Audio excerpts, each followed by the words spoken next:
Well, this morning, industry, we have yet to reach a level where both genders are equally represented, not just in front of the camera, but in key positions behind the camera. So this morning, as we close off Women's Month, we ask, International Women's Month, we ask, is enough being done to bridge the gender gap in these industries? Well, hello and welcome to Media and Society.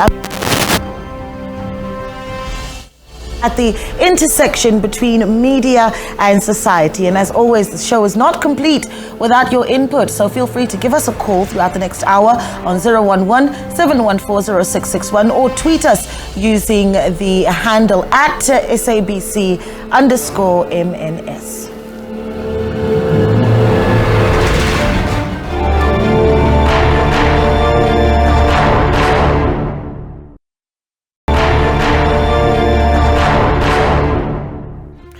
Well, let's get into media and society for this morning. I'm Naledi Mulewa. Looking forward to spending time with you over the next hour. Give us a call on 011-714-0661. So, in recent years, there has been a growing awareness and discussion about the limited representation of women in the film and also the theatre industry. That's in the way of directors, of DOPs, which are directors of photography, writers as well. So as we close International Women's Month, we look at why, despite efforts to promote females worldwide, very little progress is being made. Discrimination against women is, of course, compounded by old systems in South Africa, which resulted in triple oppression for women in terms of race, gender, and class. But today, we look at the roles and the leaps and bounds that women are making in the film industry.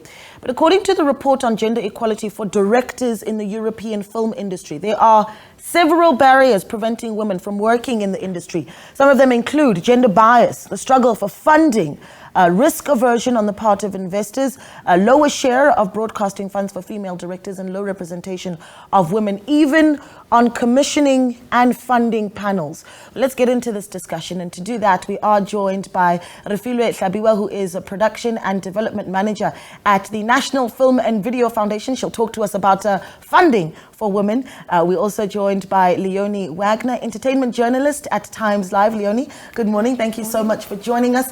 Via Zoom, we have Kamva Stemele, who is a filmmaker. Kamva, a good morning to you. She joins us via Zoom. Also in studio with us, Rorisang Mutuba, who is a playwright, actress, and director. Thank you so much for joining us, Rorisang. Thank you. Taryn Witboy is a producer with Yellowbone Entertainment. A lot of ladies. One would think that after I talked about the shortage of women in the film industry and then having this panel, that I'm completely wrong. But we know that this is a reality. And I want to start with you, Refilwe, and talk to us a little bit about where we actually sit from a broader point of view, right? Where female representation in the film industry behind the scenes actually looks at the moment. Okay.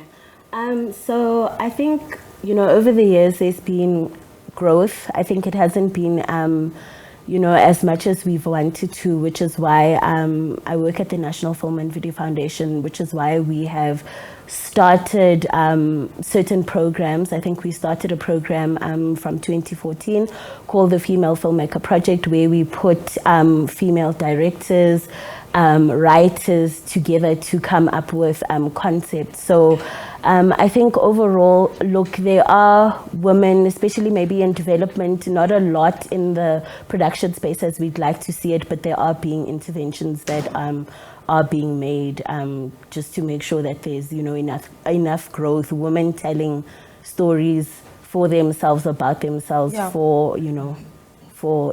to basically let's support each other and tell our stories. Leonie, from Times Live, you obviously have a bird's eye view as well of what the industry is actually doing, right? Particularly film, television, what things are looking like at the back end. I think that we can agree that you've got some representation on screen. I mean, there's something to be said about the fact that we've got representation of women on screen, because perhaps it's easy to look at women on screen, and so we do a lot of that. But at the back end, they're not making the decisions. What's that looking like? And I think that is actually the issue. It is on the back end. Because yes, we are seeing women on screen, but we actually aren't seeing women in positions of power making decisions, or at least not enough women in those positions. And then that filters through as to what we are seeing on screen. How much of that, and when we talk about what we're seeing in the back end, women aren't making the decisions, how much of that is also that race has a factor to play there as well? Absolutely, because we are still not seeing enough women of color. And so there's just not enough. Yeah, let's come to you and talk a little bit about Yellow Bone Entertainment, what you do. You built it yourself. No. I'm just a producer there. It was built by Leila Swart and Jamil Kubeka. And it's been running since 2017. But we've got a full team of like 22 people almost now. And it's going really well. I'm proud to say that we are predominantly female, but I think it's actually like by like one person split. It's like a 49-51 kind of percentage. We'll take the win that we can get, yeah. Right? And in all positions, we're really lucky as well. We've got a post facility that we run there. And we also do have women in technical positions. But I think the struggle is that women are not taking the roles in the technical positions. We're more like in the we'd like to be in the production space. Why do you think that is? I don't think women are courageous because already that's the male-dominated space because it's like the hard work. But I think women nowadays they don't mind doing the hard work. They don't mind getting dirty and dusty and on set picking up sandbags and lights and building sets. So yeah, slowly. I wonder if that's also because women are to some extent intimidated by some of the technical jobs. So the idea of being a director of photography and leading the technical aspect of a film is a big responsibility. Dori-san, what do you make of that? You're a director, and I know that's intimidating as it is for a lot of women. Talk to us about how you started, and if you agree that there's, that intimidation is part of the issue. I absolutely agree that intimidation could be part of the issue. I started directing, I was writing and acting, and then got offered the opportunity to direct the Market Theatre. And, as we know, you only see what's happening on stage, but there's so many people behind the scenes. And I think a part of the problem isn't just about being dominated in terms of the gender, but I think it's also about visibility. Because I just was the assistant director for a play at the Joburg Theatre. And Fences. Yes, absolutely. Yes. And, our producers are female, our stage manager, we've got people all over, but we don't hear about them enough. So I think that's also a factor like that we're not acknowledged enough for the roles that we are. And when we are in heads of department, that's still not, it's not spoken about in the ways that other positions are. I think that's also an issue. I wonder, and we've got images up from, I think this was Fences, and that's you working. And in fact, a few weeks ago, we featured Fences here on Media and Society, and I remember seeing you, being interviewed about this phenomenal, internationally known play. Yes. And I think when I first saw you, my immediate thought was, wow, they have a young female assistant director. And I think that's perhaps part of the challenge is that when we see young women doing big things in entertainment, in theatre, in film, we think that they are unicorns. Yeah. We're surprised by it. We're surprised by their presence and like, oh, you're doing this? This is your yes, absolutely. And we shouldn't be surprised by it. It shouldn't be something that's rare for us because we are in these spaces, right? Yeah, Kamva, tell us a little bit about the work that you do. I know that you're a filmmaker. Yes, I'm a cinematographer, a camera operator, and I direct a little bit as well. I work a lot in impact documentaries, and that's the kind of space that I'm in. And there you have it. We were talking about women don't want to lift the sandbags and operate the camera, and yet you are a cinematographer. How do you deal with the I suppose the expectation that women certainly aren't going to be able to pick up the camera? I don't think that it is that intimidation factor, but also when you don't see other women like you in a field, especially in the camera department, you don't see it as an option. So I think for me, if there'd be more visibility of women in the camera departments, in the directing spaces, we would then see it as an option of something that you can actually aspire to be in. Because for myself, when I started out, I used to volunteer at my local church, and I saw for the first time a woman who was directing, floor managing, and holding a camera. That was the point where I saw filmmaking and camera operating as an option for me. So you can have it on your list of, okay, I can have this as a career choice. But if you don't see women around, if there isn't that visibility, you won't even think about it. You won't even consider it. Yeah. So I think even before the heavy equipment, the sandbags and all of that, it's just about that visibility and seeing someone else do it who looks like you, that gives you also the courage to be like, and the option to be like, I can also do this as well. So if there's more representation, I think you'll find more women in these different departments, and then you'll deal with the heavy sandbags and all going through assisting and, you know, going up the ranks. But initially, I think it's representation and the fact that we don't see each other or see ourselves in those positions. I want to stay with the issue of ranks for a little bit though, Gamva, because Rorisang earlier talked about representation being important, right? And you raised the issue as well. When you don't have a lot of representation, you don't see a lot of women that are directors of photography or cinematographers, do you have challenges in actually climbing the ranks, right? So when you walk into an interview for a show that's going to take off, are you already met with, you know, some doubt because you're a woman? Yes, yes, very much so. And I think the biggest thing is the self-doubt. You know, when you're in a male-dominated space, you have, it's like a mental thing. You have to constantly encourage yourself, constantly motivate yourself, constantly tell yourself that, hey, like, you belong here, you can do it, like, relax, like, do your thing, because it's such a space that is, it excludes us. We don't see ourselves in it. So it's a mental challenge for me mostly, to try and establish yourself and try and motivate yourself and try and feel like you're in an environment where you belong. Yeah. And I think once those issues are dealt with first, you see, that's what you deal with before you even hold a camera, before you even direct, before you even go for an interview.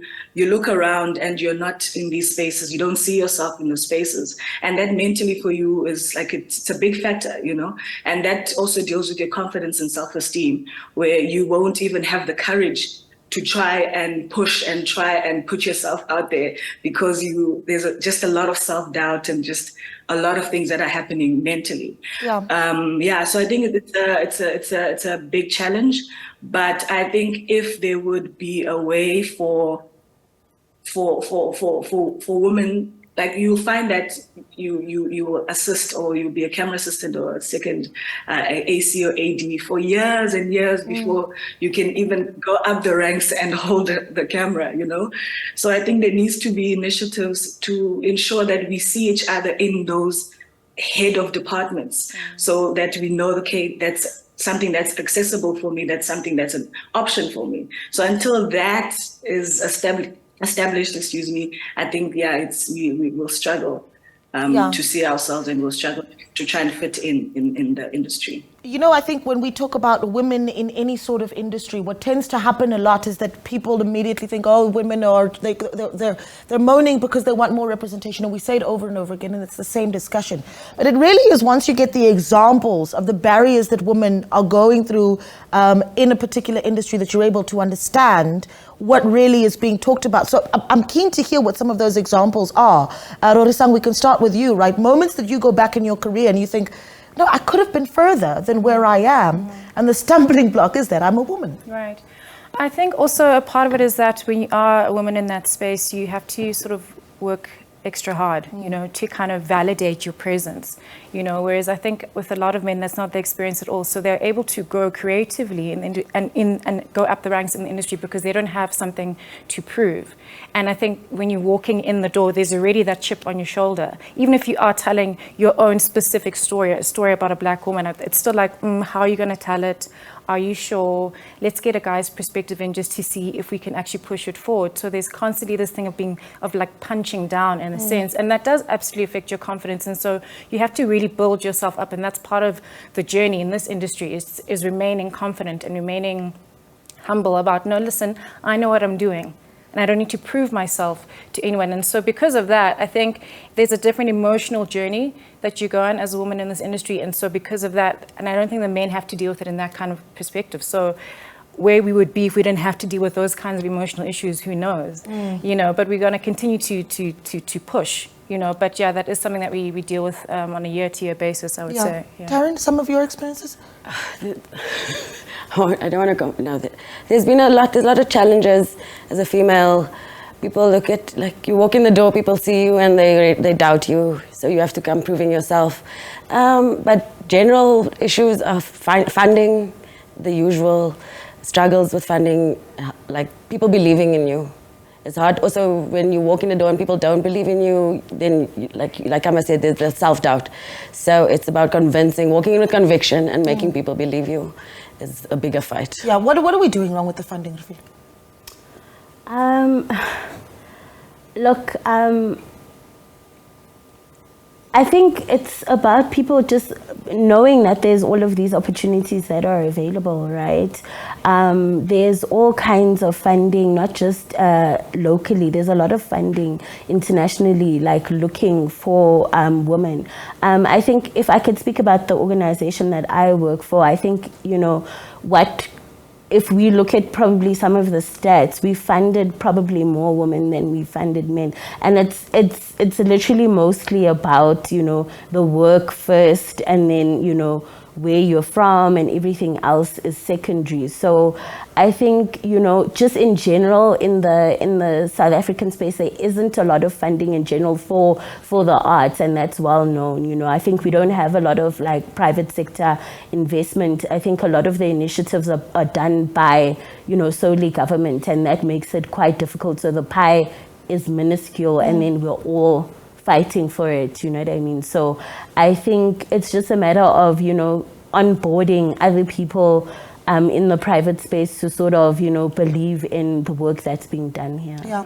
Yoni, I want to talk about, I think this is now a difficult and a sensitive discussion, but I think it's one that needs to be had. Sex for jobs in the film and television and even theatre industry. It's a big thing. There's this concept called the casting couch. And perhaps you can explain to the viewer what that really, really is, and just how much of a problem that actually is in this industry, where there is a belief that women in this industry do sleep their way into positions. And I think that comes back to the sexualization of women and of our bodies, is that you can only make it so far if you're willing to do something. It's a quid pro quo situation. Nothing is for nothing. And the casting couch concept is that if you want a certain role, if you want a certain position, you need to be willing to have sex in exchange for, to be able to get further. You don't hear of men doing that. You don't hear of men needing to do that. It's just, this is a man, he's good at what he does, and it's accepted. But as a woman, it's as if your body belongs to others. Your body is not your own, and in order to get to a certain place, you need to give up you need to give your body over. Yeah, can we sit? I want to sit with that part of the discussion a little bit, because it's a bigger problem than what we're making it out to be. And I'm keen to hear, maybe not even personal experiences, but stories that you've heard of in the industry where women have been cornered into doing something like that just to be able to get ahead in the film, television, or theatre space. Let's take a short break. We're back in a minute.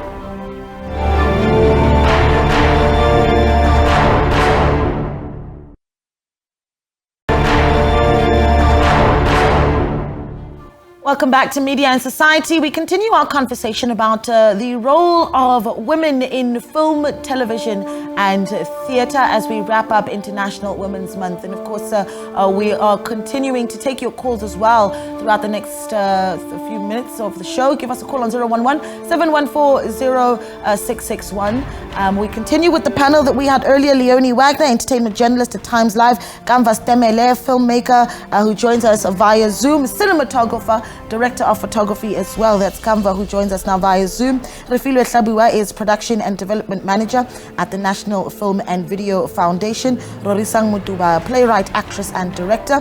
Terence stepped out, but now we are joined by Ntabiseng Musiane, who is a creative and writer as well at Yellowbone Entertainment. Welcome to the panel, Ntabiseng. Thank you. Right, taking your call, 011-714-0661. Let's talk a little bit about sex in the industry and the expectation for sex. Have you run into some of those challenges? Can I start with you? Yes, absolutely. You keep hearing these stories of, actors having to do certain things in order to get certain places, or even if you say, I'm not willing to do certain things, you're not getting the job because you've said, I don't want to show my back, I don't want to show my boobs, I don't want to do a sex scene. You're not considered. Yeah. Have you run into it, Larissa?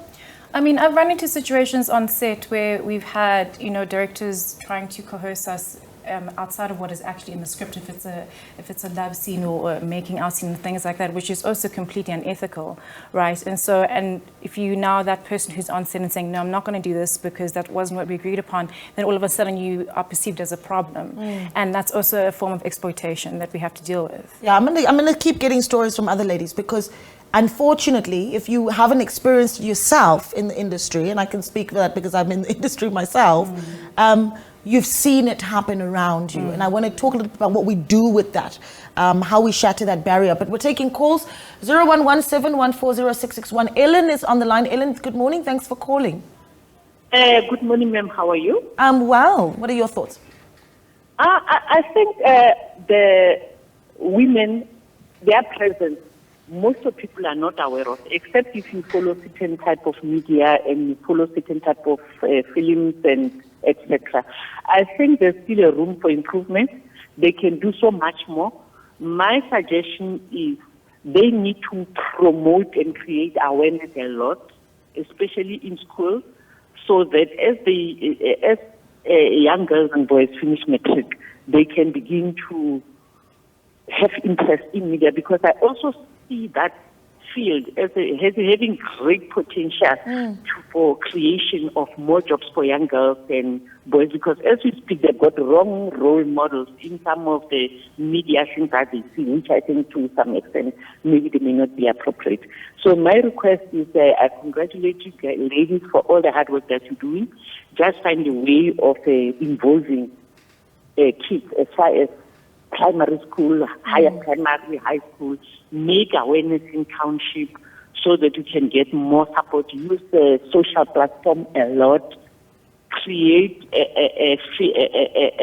groups where we can follow you as a group, not collectively, not as an individual. Yeah. Because, when you're looking at following a particular individual, maybe people may be aware or be interested. But if we know that if I want to go to follow women in media, and this is where I go, and this is where I can follow what they do. 100%. So we need to make the opportunities more available, particularly to young people and especially young women, because that's the focus of this morning. Ellen, thank you so much for calling. Taking more calls on 0117140661. She talked about something around role models, and I want to bank that for later because I want to chat a little bit about how women are represented on screen, how we write about women. But let's finish just this conversation around this barrier about the sexual coercion. What do we do with it? I mean, have you experienced it? Have you seen the stories? How do we tackle that issue? So I think the one biggest gap that we have here in South Africa is the lack of having enough safety officers on set. I think right now there was a program last year that was done by NFVF, by Netflix, and I think by SASFED, where a group of producers were trained so that when you go on set you take this stuff very seriously. Make it a norm and a culture to whistle blow if you feel like someone made you feel uncomfortable or someone's going off tangent. So I think it's making it even instilling it, going as far as instilling it into everyone's contract, that if you are being accused of, acting, inappropriate on set, that you will be given the boot. So I think it's just taking things seriously, having more women advocating, but even men that are also just as responsible. If you see another guy that's, acting out of line, don't let the other, be the one to stop it, So I think it's a matter of everybody sort of being accountable. Yeah. And just to piggyback on what Urifile was saying, that it goes beyond the couch casting. It's about harassment on set. So there's this new practice, it's called intimacy coordinator, and I'd attended that class, and I think it's a class that everyone within film and TV should attend. So when we're doing pre-production, we all, males, females, all of us should go and understand how we work and what understanding is all about, because we have sex scenes and there needs to be closed sets, and just that understanding of knowing that, okay, what is my role as a director, as a writer, and how do I make my actor and actors, my male actor and female actor, comfortable in this space and feel safe in this space. So it goes beyond everything. It's just everyone needs to understand how, as much as our bodies are being used in this, we are in a professional set, and we need to be able to practice that professionalism throughout the whole space. Yeah, 100%. Kambat, you want to come in there as well as a woman who number one, you're dealing with two barriers. You're doing work that for the most part is considered to be very male and masculine work that you're doing. Any sort of that harassment that you've dealt with? I haven't personally dealt with any like harassment or physical kind of harassment in a physical form, but I do think in the spaces you will find that there is a lot of sexist and misogynistic conversations and discourse that happens around that makes you quite uncomfortable. And also there is always that the fact that you're a woman and there's a presence of a woman on set or on that production, there is always that sense of there's opportunity to have a set fling or someone courting you without your consent. Like there's always just some sort of, your womanhood is never taken away when you're on set. You're always seen as a woman, and everyone will try and have an opportunity or to court you or to make a sexist remark or just how they interact with you. You will never forget that you are a woman in the space. So I think, if we haven't gone past that, it's challenging. It's challenging, and you always have to be aware that it's going to be something that might happen. It comes in different degrees. Some people might have been physically assaulted, or there was some kind of physical harm that was done to them. And some of us is just like you discomfort when you see that you're in a space that doesn't really cater for you, and in the way that people address each other and the way that people speak, you can see that, okay, this is not my kind of environment, and the equity part of that environment isn't there where it's made to welcome women. Yeah, interesting points. Let's take more calls. 011-714-0661. Mary is on the line in Soweto. Mary, good morning. Thanks for calling in. Good morning, ma'am. How are you? I'm well. Thank you for calling. What are your thoughts? Ma'am, I'm so interested because I'm watching a show here. Yes, ma'am. Like you say, women must stand up and take their part. And now I'm becoming very much interested. I want to join for acting classes. I am 60 years old, though. Oh. Yes, ma'am. Yes, ma'am. I'm 60 years, and I'm very much interested because when I see the film in industrial, and I'm very much interested in joining. I want to join you. I want to go for acting. I want the acting classes. So I don't know which route must I go because I only know the market theater, but I don't know the acting classes. Where will I join? I love that idea, Mama. Thank you so much for that. Mary saying at 60 years old, she'd like to become an actress. And here's the beauty about our industry is that she can. Yeah, Absolutely. Go ahead, tell her, where does she go? I know she mentioned the market theatre. I remember I had taken classes over the weekends to do market theatre, and there's casting agencies, there's YouTube, there's the opportunity to get into acting is and just getting into this industry is so much easier because the world is getting smaller because of social media. So just getting connections, this already was an opportunity for her to have started. So just taking that one step is really quite impressive. Yeah, find the casting agency, Mary. There's no reason why you should not get that opportunity. And there are roles for you to play a mother on screen or whatever it is that you'd like to do. All those opportunities are available. I wanted to get into representation, how we write about women on screen. Ellen said earlier that we also need to be creating better role models for women on screen. Are we doing that enough? I don't think we're doing that enough. And that's a problem that I have, and that is something that I not only struggle with, but I challenge myself with, is how are we framing women when we are writing about women? And because it's, we're more than just a wife, a mother, a girlfriend, where are the mining engineers? Where are the scientists? Why are we not telling people those stories? And why are we not writing? Because as women, we're complex in all our glory. We're perfectly imperfect, you know, but there's not, you aren't always seeing that. Yeah. It's always just the beautiful girlfriend or the problematic, you know, that angry black woman syndrome, you know, and we aren't seeing diversity or the complexity often being shown when we are writing about women. Why aren't we getting it right? I've also noticed, and you talk about the beautiful girlfriend, there's the beautiful girlfriend, the girl next door, or the slay queen. And there's no in-between of real representation of real women. Yeah. I think a part of it also is we're in this kind of very toxic space of that all female characters must be likable. You know, so when you are trying to write a female character that is complex, that does have wounds to heal from, that is also in a joyous space, that is sexually liberated, that is intelligent, that is aspirational, often it's like, oh, she seems like she's too much. You know, so often we're actually being steered away from a creative perspective of writing characters that are too strong because they're seen as intimidating. And so that's why often then you'll see the same kinds of characters, the same kinds of slay queens and that kind of thing, because when we're writing outside of those molds that broadcasters and producers are comfortable with, we have to justify it. And that becomes a problem, because then you have these incredibly complex male characters and then these superficial female counterparts. Yeah. And that just adds into this culture of sexualization and that kind of thing that happens. It's the strangest thing, because I'm looking at this panel and here you are, these 5 incredibly strong women in the film industry, and we're saying when we write about strong women, we're writing about an intimidating character. Yes. It's the strangest thing, because that's the everyday South African woman. Absolutely. That's the personality of South African women. Let's take calls. 011-714-0661. Komoto's on the line. Komoto, good morning.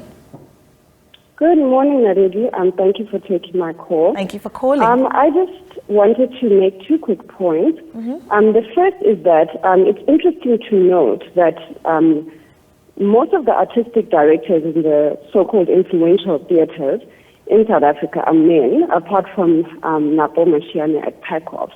Of course. So if you look at the Market, the State Theatre, the Johannesburg Theatre, that cluster of theatres. And that affects the kind of projects which are taken on and the way we understand the role of theatre even in the public consciousness. So you see at the theatre reiterations of Angola, of Askari, of a certain kind of liberation struggle history that centers men in the public consciousness and all of that, and men from the ruling party, to be specific. So that affects, you know, the previous person made a really beautiful point about the framing or the role of women in on screen and on stages. So the archetypes or the presentations of women are obviously affected by the people in power and how we understand the role of theatre in either affirming or challenging imperialist white supremacist capitalist patriarchy, as our great film critic Hooks would have said.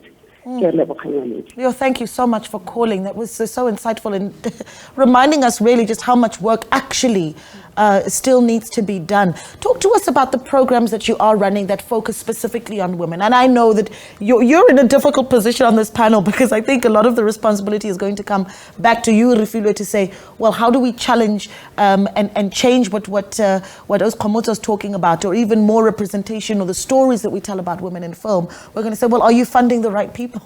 Okay. So I think so specifically right now we're running a program called the Female Filmmaker Project. We're looking for writer directors. We're looking for 10 of them. So every year, so we're going to be running this program over a period of 3 years. So we are onboarding right now until the 29th. So you'll get an opportunity to make a short film with the creatives at Yellow Bone Entertainment. You'll go through very intense workshops. You developed your script, and then once the script is developed, you go into production, and at the end of it, you've got a 24-minute. And I think the most important thing, the biggest barrier is sometimes you don't have that calling card to say, this is what I can do, to physically show. So I think that's the importance of this program, that at the end of the year, you actually have something to show. We are in collaboration with the SABC, so that also gets flighted on SABC. So I think with programs like that, I think, it's something that we're really proud of, because we've seen a lot of people being picked up, going into writer's room, going into director's room, being able to have a seat at the table because they've actually got, physical stuff that they've done. Speaking of the seat at the table, commissioning, right? Let's talk about commissioning. You've obviously gone into the room to go and pitch a few times. What do you make of the representation of women that make those decisions? Do we have enough of that? I do think there is a sufficient amount of women in the boardrooms that make the decisions.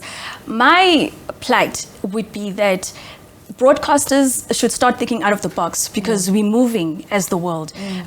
We have these streamers now that are becoming serious competition. And I believe that writers, directors do write out of the box. It's just that when people step into the room, they say, oh no, our audience is not ready for this kind of story. So it's really just a matter of saying, how do we collaborate with the curators? And how do we write stories of the future, stories that really speak about well-rounded characters that have a human connection. So that really is a very important conversation that needs to start happening. I want to take a short break. When we come back, I want to do calls to action, right? How do we fix the representation of women on our screens, on our stages, and also give them equal opportunity behind the camera as well? We'll take a short break. We're back in a moment. Stay with us.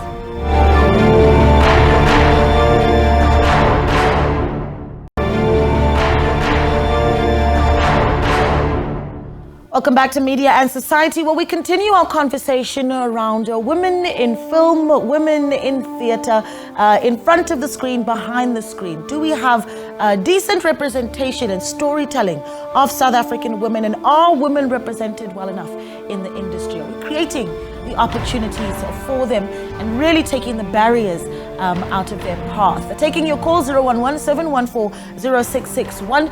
We've got a caller, Professor Carol Lisane. Thank you so much for calling, Prof. Good morning to you. Good morning, Naledi, and the ladies in the studio. And the reason for my call is speaking about the show in the middle, is to acknowledge and thank you for having this topic on your show. Because we at universities, most of the time we theorize about this issue. So for me, it's been very empowering as well to hear the ladies saying it for themselves. So I find this a liberating topic, and because we've got a lot of students that are interested to join this industry. So I would emphasize that we continue teaching students about this topic at the universities, and also I would like to encourage the relationship between us as universities to have a closer relationship with the MDDA, so that we can assist them to identify this untapped talent that is out there, with a view to promote women empowerment in film. But I'm very glad you had this topic, and I think we should pursue this conversation going forward and empower these young women, because, as I said before, there are a lot of them who are interested. Prof, thank you so much. And I think what I take from you is that the reality is there is so much talent. There is so much talent in young South African women, particularly that we need to be taking advantage of. So let's start doing calls to action, right? Kava, I want to start with you. How do we start having women, more and more women, less intimidated by the sandbags and the camera? And I make that joke because I went to film school too, and I was terrified of getting behind the camera. But it is intimidating. So how do we deal with that? And then how do we, what do you want to see in terms of barriers being taken away then, so that that young woman like Kamva doesn't have to be an AD for 10 years before she's taken seriously as a director of photography? Well, I think, Naledi, it has to be very intentional. It's not something that's just going to happen naturally.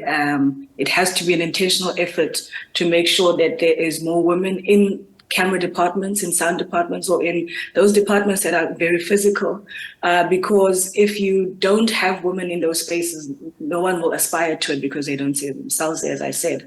But it needs to be intentional in the way that we celebrate and we know the work that has been done already. There's so many assistant directors, there's so many camera assistants, there's a lot of us, and whenever we go on set and we go on shoots, we celebrate the fact that we do see each other. But there does need to be an effort now to try and build people to take head of department roles. You don't see a lot of head of departments or DOPs and directors and writers and producers, execs that are women, because there isn't that an intentional effort to make us visible in those spaces. As I said, it's not going to be a natural thing. Something has to be intentional, and people have to come together. All the media practitioners have to come together and make the effort so that you get to see those women in those spaces. Yes. I mean, it's in the camera department. It is a lot of work. You have to carry things, but then there might be people who don't do that. There might be people who focus pullers. There might be someone who, so there's different roles. So just don't be intimidated by the carrying and all of that. Just if you have a passion for it, if there's a way to go, just go for it. I think as long as it fulfills your passion. Yeah, Kamva, before I let you go, I want to do this. And let's actually actively use the example that you're making right now of having representation, right? We've shown the young filmmaker who is watching right now and is a young woman and wants to be a cinematographer. Now she knows Kamva. Who was it for you? Even if it's the international stage, right? The woman that you saw and you thought, oh, it's possible. For me, as I said, in high school, it was a woman by the name of Narissa Castles. She was a floor manager, camera operator and director at my local church. We used to stream the services. So when I saw her, I was like, damn, like there's something, like there's an option for me. Yeah. I can actually do this. Yeah. So initially it was that, and then now you'll find there's Okhaupe who are award-winning DOPs, and it's just like, oh my word, and I can't even name anyone else. That's about it, So there needs to be more people. Yes, but I'm saying, give us the names so that these young girls can go and Google them and see them for themselves, right? It's not just Shonda Rhimes. There's more. Absolutely. Yeah. And also, I just want to say... it's not the Shonda Rhimes. Thanks, Kamva. Sorry. Yeah, thanks, Kamva. Go ahead, Chelsea. Also, what I wanted to say is that we're not weak or timid and we say, oh, pick me, help us. Yes. I think we're strong and we are focused and we very, we know our vision is strong as women. And once we step into the door, we shouldn't close it behind us and say the ones behind us should, struggle the way that we have. No, we should have an open door policy to let more of younger people in. And I think we're pretty much open in terms of where people can reach a lot of people in the industry. And we're very excited with Yellow Bone that we've teamed up with NFEF for the female slate and the multiverse genre. And really this one in particular, where we're calling out 10 females, they must come. And we're saying, think out of the box, submit your ideas, because we really want to open up the space more and more for females. Yeah, I must say, I love the tongue-in-cheek of the name Yellow Bone. Give us a website so we can go check out NFEF's work. So it's www.nfef.co.za. We've also got an Instagram page where all of those opportunities are available. And then for this particular project, you can also go check on www.yellowboneentertainment.com, where you'll have a sense of the company, all the, really great work that they've been doing, and, a sense of the program. Yeah. Call to action, what is that? The people that I set an example for me in terms of directing, director Kit, Karabo Lediga, Mabatukau, these are, and also in terms of writing also and editing, and they're amazing women that I've seen coming up and said, okay, I can do that and I belong in this space also. So I think that for me, just having people like that in the industry is amazing. But I think what also can help, and this is something that was mentioned yesterday in an interview, is that we really do need a union.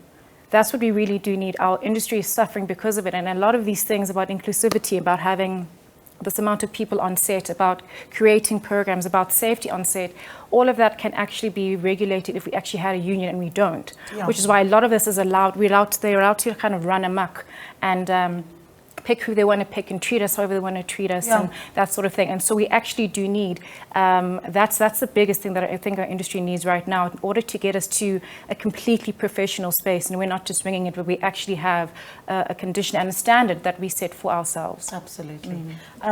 Closing thoughts from you, Leonie? Calls to action, what you want to see happen. So what I want to see happen is before we talk about the small pie, we need to let people know that there is a pie. Yes. There's a pie and you can have a slice of the pie. And then what is also important for me is to celebrate each other as women. So talk about the DOP, talk about the writer, talk about the director, let people know this is possible, you can do this. Yeah. And we're going to keep doing it right here on Media and Society as well. Ladies, it's been such a pleasure having you on the show, and you have done us all so proud. Just quickly, projects that you're working on. I know that you guys are partnering together. Next project for you? I'm writing my first feature, which is going to be a project for Netflix. Feature film. Yeah, feature film. So I'm writing for Netflix. I can't talk more about it, but that's what I'm doing right now, which is very exciting. Watch this space. Watch the space. Kamva, next projects for you? I would like people to watch the Push Comes to Shove series that we made about obstetric violence in South Africa. I think it's about time that this form of gender-based violence is highlighted, and that people know that there are millions of women who suffer through violations in healthcare systems on their way to deliver babies and when they're in pregnancy stages. So I would just like to highlight obstetric violence, and for that something and action is done about it. Where do we watch this production? It's playing at the Human Rights Festival. Okay, great stuff. We're going to be looking out for it, ladies. Kamva, thank you so much and all the best. We hope that you get raving reviews for the work that you've done. And you were DOP? Yes, and directing. Yay. There you go. Congratulations. Right. We're getting there. We're getting there. All right, so quickly, just that program that you were talking about with NVF, a website, where can we go again? At www.yellowboneentertainment.co.za, and also our Instagram page, Yellowbone Entertainment, where you can find it as well. Yeah. Yes. Thank you so much for speaking to us, ladies. An absolute pleasure. And we look forward to even continuing the discussion on social media as well. Leonie, Rorisang, Refilwe, and Tabiseng Kamva, an absolute pleasure. Of course, interact with us on YouTube. We're going to be uploading this show on YouTube, and we'll keep to see your comments as well underneath that link to hear what you want to see happen for women in the industries of film and television as well as theatre. Thank you for watching Media and Society. We hope to see you again next week, same time, same place. Have yourselves a fabulous Sunday.